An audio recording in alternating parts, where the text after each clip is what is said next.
Today I want to talk with you about the cons of being a digital nomad. I think this is a very important subject, not only for existing digital nomads who are enjoying this lifestyle already. We're also talking about people that are about to embark on this journey. Now, what I want to talk about in this video is my personal experience that I have accumulated over the years being a digital nomad, living in dozens of different countries across the globe, okay, on different continents.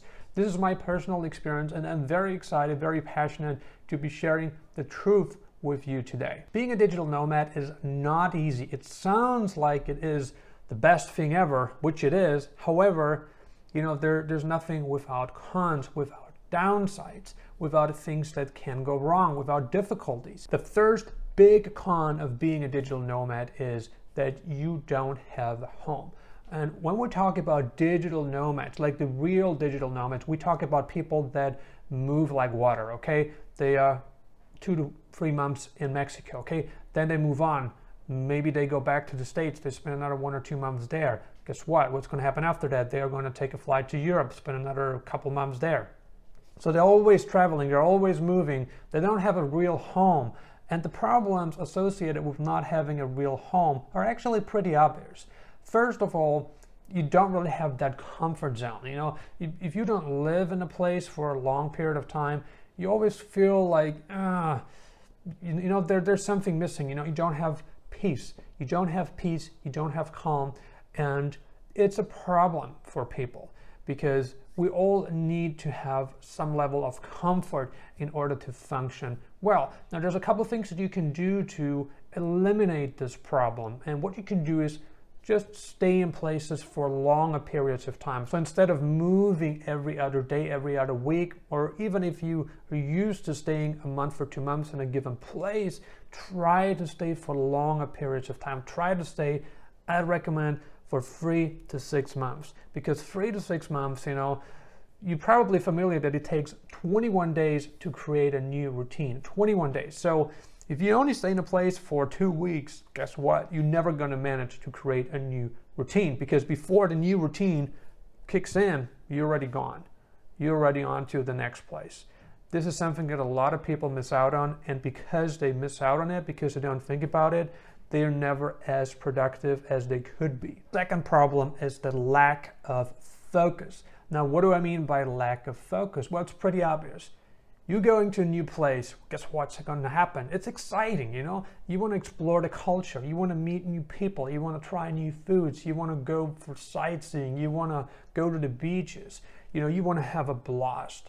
And whenever you're going to a new place, you want to enjoy yourself. And not only do you want to enjoy yourself, meaning you're going to be completely distracted from your work, you also can't focus as much because there's environmental problems. Maybe there's a lot of noise. If you're heading to a very noisy country, a very loud country like Mexico, guess what? It's fiesta all day, all night long, right? So it's going to be noisy. There's going to be more distractions. And perhaps you're into dating, or you're into meeting new people, just hanging out with them.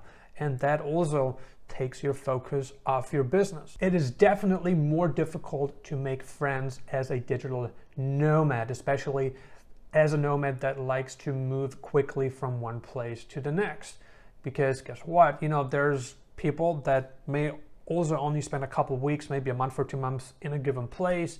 And when you're about to leave, they already left or they are about to leave too, maybe not heading to the same destination as you. While the friendship may continue in one way or another, right? Maybe we'll stay in touch via the internet, but to create a close friendship, it's not going to happen overnight. It's not going to happen in a week or a month time. It takes years to develop that. So if you left, that person left, guess what?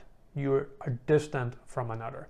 And it's a problem because they meet other people, you meet other people, and you may never get as close as if you would live in a place and the other person also lives in a place and you get to see each other more frequently. It's a whole other ballgame. It's a whole other level of setup that you have when you live in a place versus when you just nomad all the time. It's definitely more difficult as a digital nomad that moves very frequently than somebody who likes to stay in a place for longer periods of time, let's say 3 to 12 months, I guess.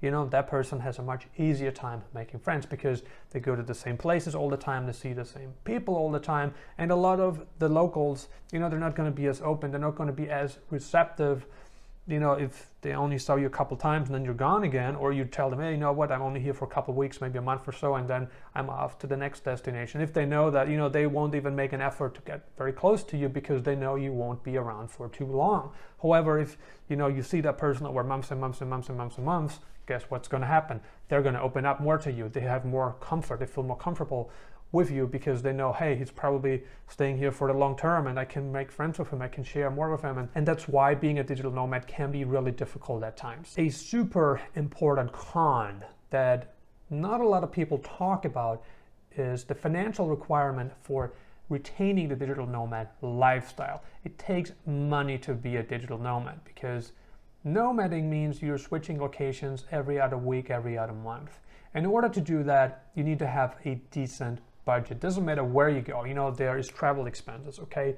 Flight tickets, Uber. Then there's accommodation, which is definitely more expensive because you don't sign a mid to long-term contract like you would do back home. So you're gonna pay 30 to 50% more than what somebody pays who rents the place for 12 months. I know this cannot be said about the US. So if you lived in the US, if you lived in Canada and you moved out of those countries and, you know, live in developing places which offer a much cheaper, much more affordable cost of living, then it's going to be easier for you to live on less money than somebody that's not coming from such a high-end place. You know, if you're coming from a high-end place, you're always going to pay less, or in most cases you're going to pay less even though you only spend short amounts of time in those places. I mean, food is not going to be that much more expensive, you know, because if you rent an Airbnb, then you can always cook at home, which is still cheaper than eating out in most cases. But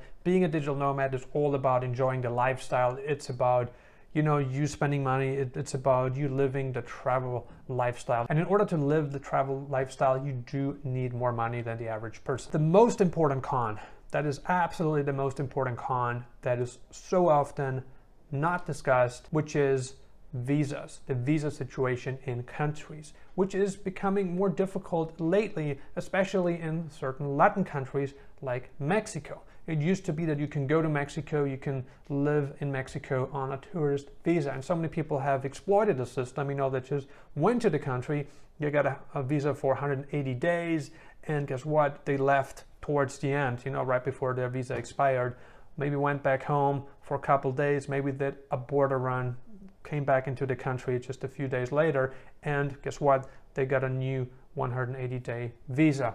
This is very difficult right now because the Mexican government, Mexican immigration is aware that this is happening. If you have been doing this for a long time, then they already have you on record. They know exactly how many times you've been to the country, how many days per year you have spent in the country, and if they know you're doing this, you know, this is no bueno anymore. You are probably not going to get away with it. So the way to do it right now is through residence permits. Getting a temporary residence would be one way.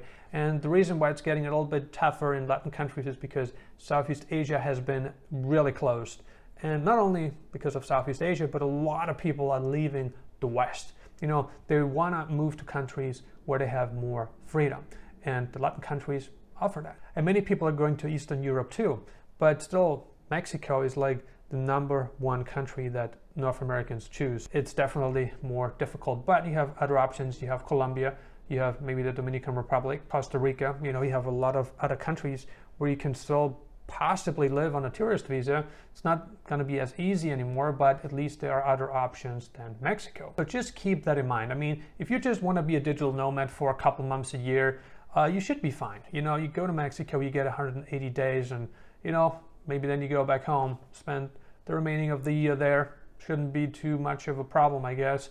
However, if you want to live in a country long term, you do need to look into some long-term visas. Like I said, residence through investment, citizenship through investment, or temporary residence, permanent residence programs. I mean, most countries have options for foreigners. Which of the discussed cons really bothers you the most? Have you experienced any of these cons living abroad as a digital nomad? And have I forgotten to mention any cons that you think are very important? If so, leave a comment below and let us know. Consider subscribing if you haven't already. I'm uploading new videos on digital nomad locations, travel updates, and visas several times a week right now. Before I let you go, I got 2 recommendations for you. Recommendation 1, I shot a video on the best cities to live in the world. If you want to watch this video, click on the link right here. Recommendation 2, I shot another video on countries with easy residence permits. These are great places if you want to live in a country permanently, because the countries that I mentioned in this video have these great easy residence permits. So if you want to watch this video, click right here. Thank you for watching.